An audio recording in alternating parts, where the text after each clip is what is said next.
The president has been clear that our risk is not having a package that's too big, it's having a package that's too small. Well, that's at least one thing we can agree on.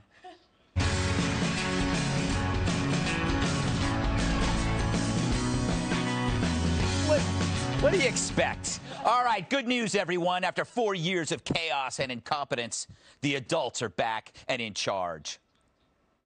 FEMA has requested active duty troops be used at vaccination centers when they get stood up across the country. Does the White House support that request? I did ask our team about this. You or someone else may have asked about this the other day, and I think I have something on it here. One moment.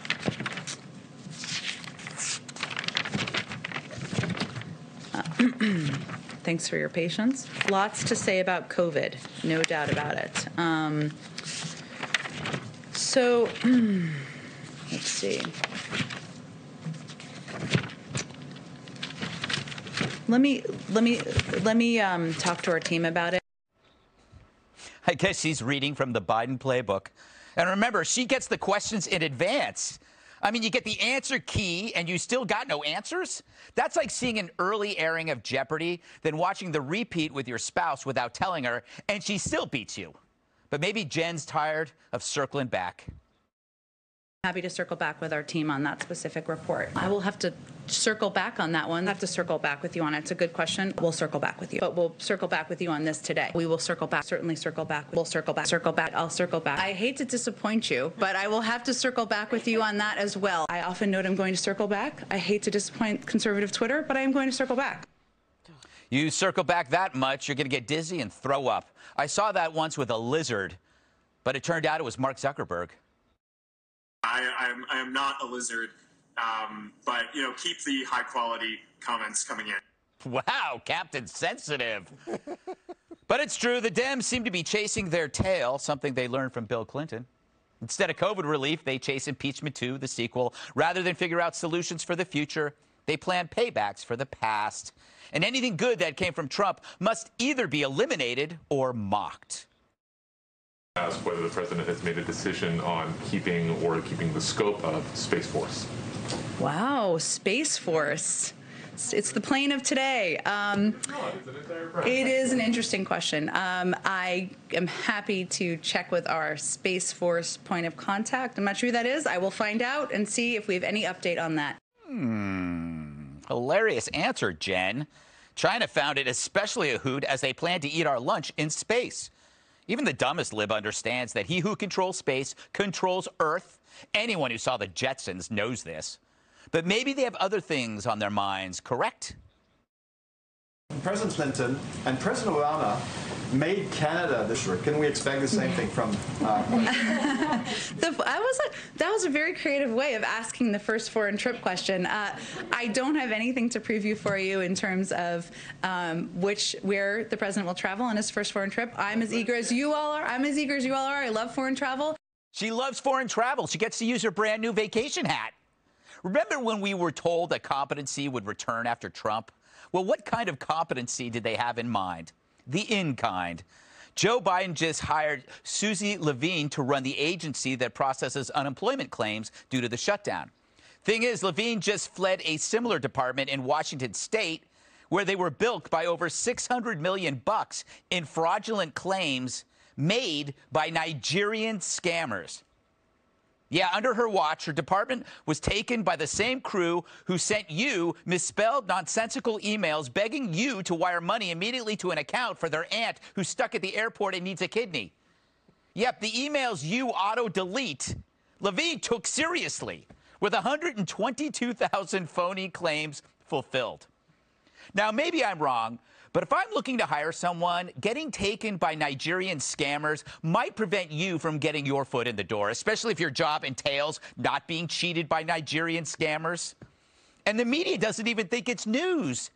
They're too obsessed with your nutty aunt in Georgia, who, as goofball as she may be, didn't send $600 million taxpayer dollars to Nigerian scammers.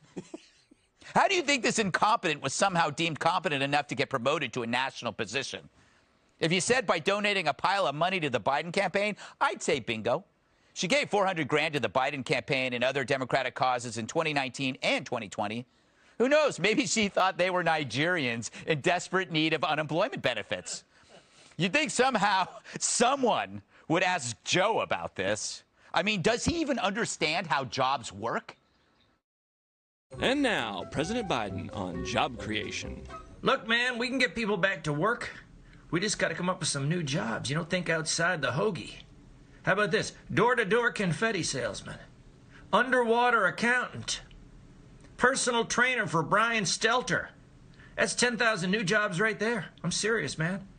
Once I took a road trip to the lost city of Atlantis with Corn Pop. That's when we came up with the idea for buffalo wings. Genius. Text Joe to Ocean's 11, 12 Angry Men, and Apollo 13. Free bag of confetti with every order. So in order to be competent, of course, it would help to understand what people do for a living and the terms they work with every day. Right, Kamala? When you talk to him about climate change, the first thing that he talks about is job creation. For example, all of those skilled workers who are in the coal industry and transferring those skills to what we need to do in terms of dealing with reclaiming abandoned landmines. Landmines. I think she meant lands where old mines are, or maybe not. Either way, someone just reclaimed her mind. It's always easy for a politician to tell you to get a new job after they eliminate yours because they're never truly ever unemployed. They just move from one appointment to the next, rising up without doing anything of merit. Just look at Hunter's bank account. Or, just like Buttigieg, our new transportation secretary, what did he do exactly? Seriously? Was solving South Bend, Indiana's subway problem an example of Biden-era competency? Or was it his long-winded sentences about nothing? The gas tax has not been increased since 1993, and it's never been pegged to inflation. There are several different models, again, in the short to medium term that could include revisiting the gas tax, adjusting it, and or connecting it to inflation. Right now, it's also assessed, as you know, in a dollars and cents level, not on a percentage basis. We'll get back to you when we figure out what that means, if it's before I retire. It's so touching watching these elites giving advice to coal miners on new job opportunities. Learn to code is now learn to solar. Learn to wind. Learn to draw Tippy the turtle. I miss Tippy. They don't realize it's not just coal and gas workers they're hurting, but every person who relies on coal and gas for their jobs, the owners of the businesses they use, the schools their kids go to. I wonder if our new transportation czar understands how transportation works. It's not Fred Flintstone's feet, but it could be soon. It's amazing. Kamala was perhaps the least successful candidate in the Democratic primary and has somehow now just a heartbeat away from the presidency. And it's a heartbeat she checks on daily. She should really stop sneaking up on Joe and yelling surprise. But her presence explains Joe's leftward lurch. No offense to John Kerry. Biden's the man pretending to be politically right down the middle, like that white line painted down the center of a highway, which makes sense because daily he's being run over by the squad.